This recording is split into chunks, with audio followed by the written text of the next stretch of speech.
Si je vous montre ça, vous ne voyez sûrement rien. Pourtant, c'est exactement ce setup qui m'a transformé en trader rentable. Et c'est ce même setup qui m'a encore rapporté près de 6000 € aujourd'hui. Juste avant de vous expliquer en détail le setup, voilà le trade filmé en temps réel.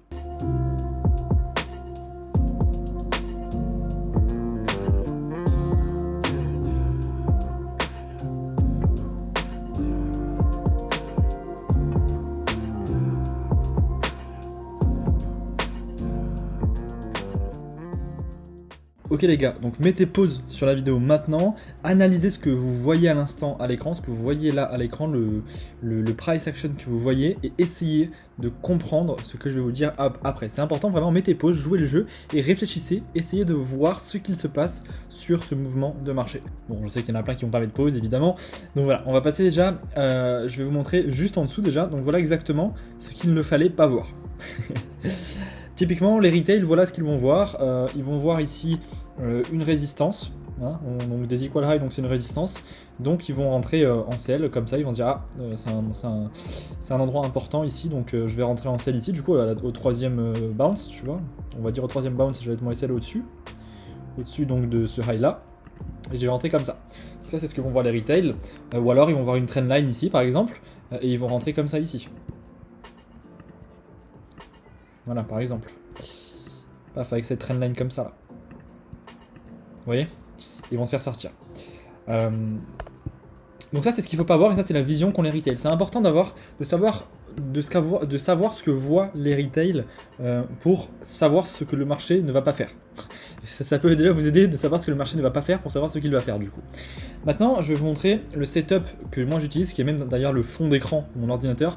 C'est en fait un breaker block après une prise de liquidité, donc d'un low ou d'un high important, et qui a des liquidités en cible.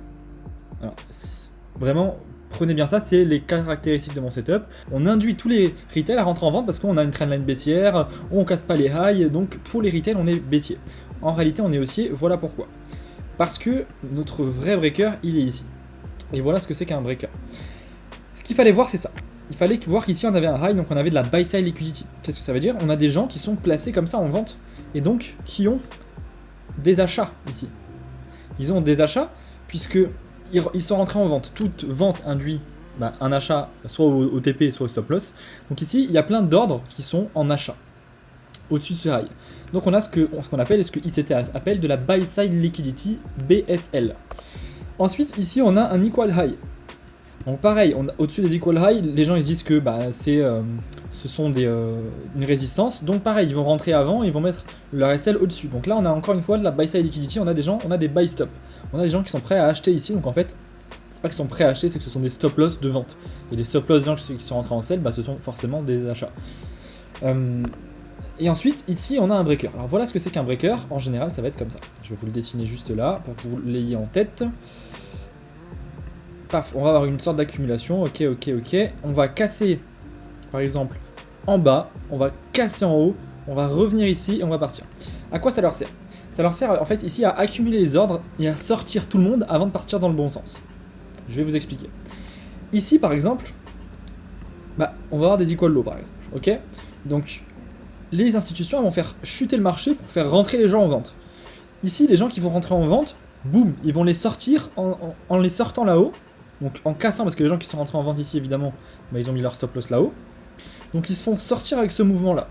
Du coup, les institutions, déjà, elles déclenchent les gens en vente et elles les sortent ici. Et ensuite, elles vont aller sortir une partie des gens en achat. Donc les gens qui étaient en achat comme ça, ils n'ont pas forcément leur stop tout en bas ici, ils vont avoir leur stop ici et ils vont en sortir une partie. Maintenant, ils vont pas tous les sortir parce qu'ils ont besoin d'eux pour faire monter le marché. Donc ils vont pas tous les sortir. Mais donc c'est une logique pure, il faudrait que je fasse une vidéo spéciale pour vous expliquer vraiment ce qui se passe là derrière, c'est pas l'objectif. Je vous conseille de vous abonner à la chaîne et de visionner la vidéo quand je sortirai une vidéo sur le breaker block, où j'en parlerai que de ça.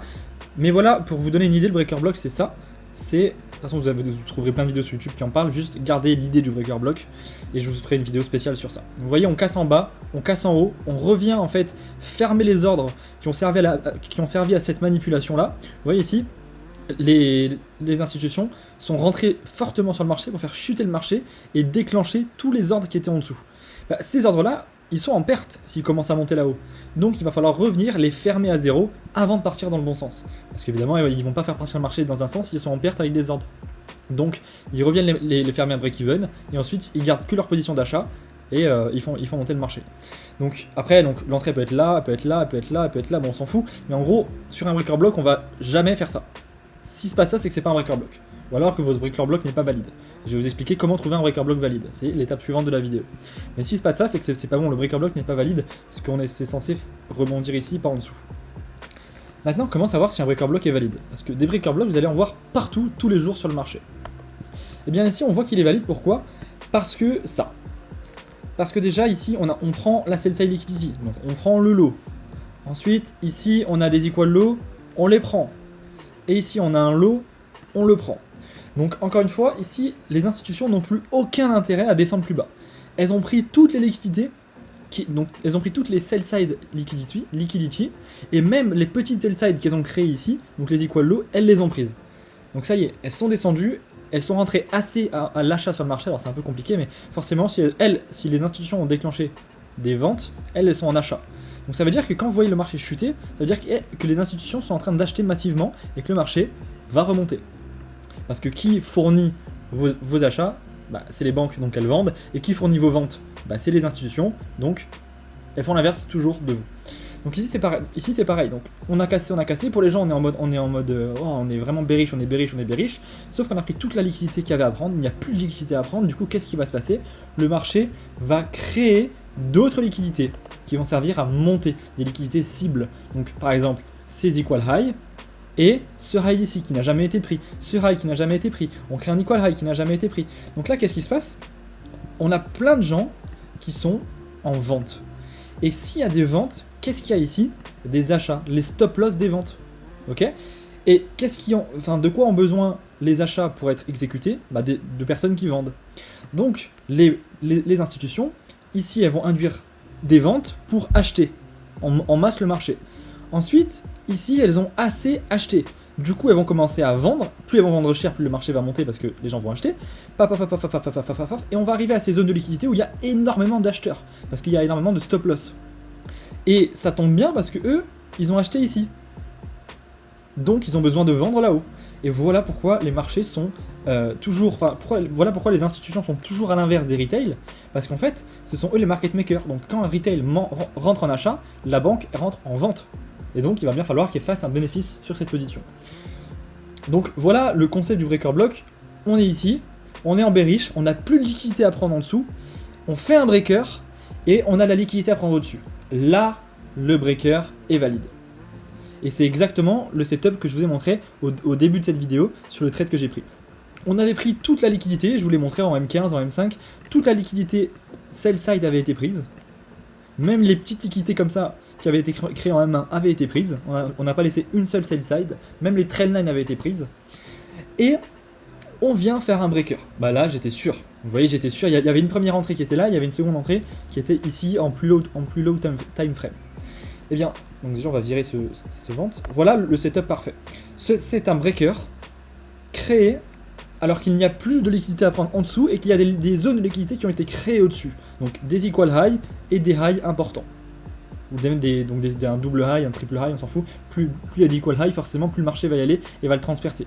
Si vous avez eu par exemple 3 rebonds, imaginons que ça fasse comme ça par exemple, que ça fasse en plus un SM trap. Je peux pas pouvoir le faire. Imaginons que ça fasse un SM trap comme ça. Donc le marché redescend d'ici, revienne taper encore une fois. Ensuite il descend et il remonte. Bah ici, qu'est-ce qui va se passer?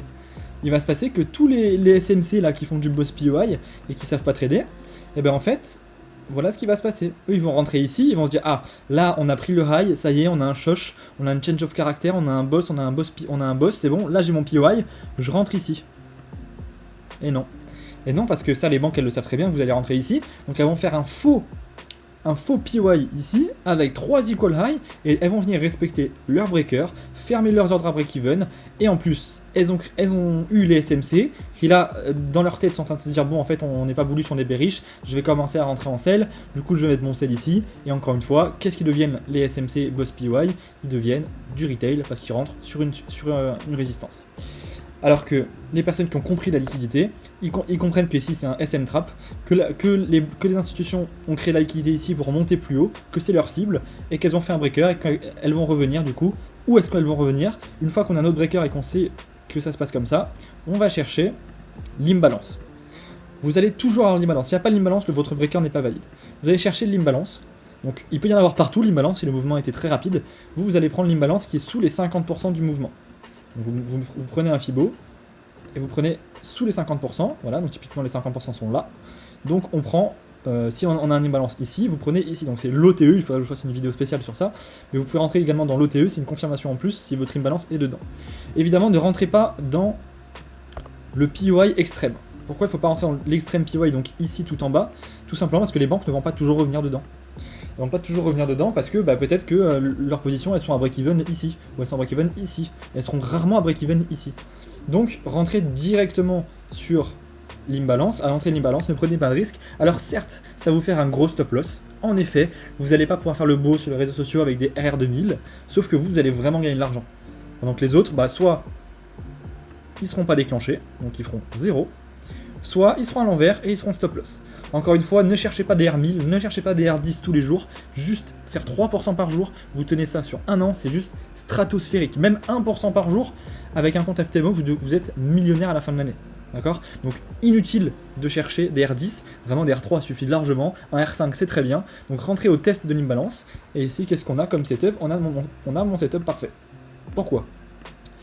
On a ici un ancien lot qui a été pris HTF.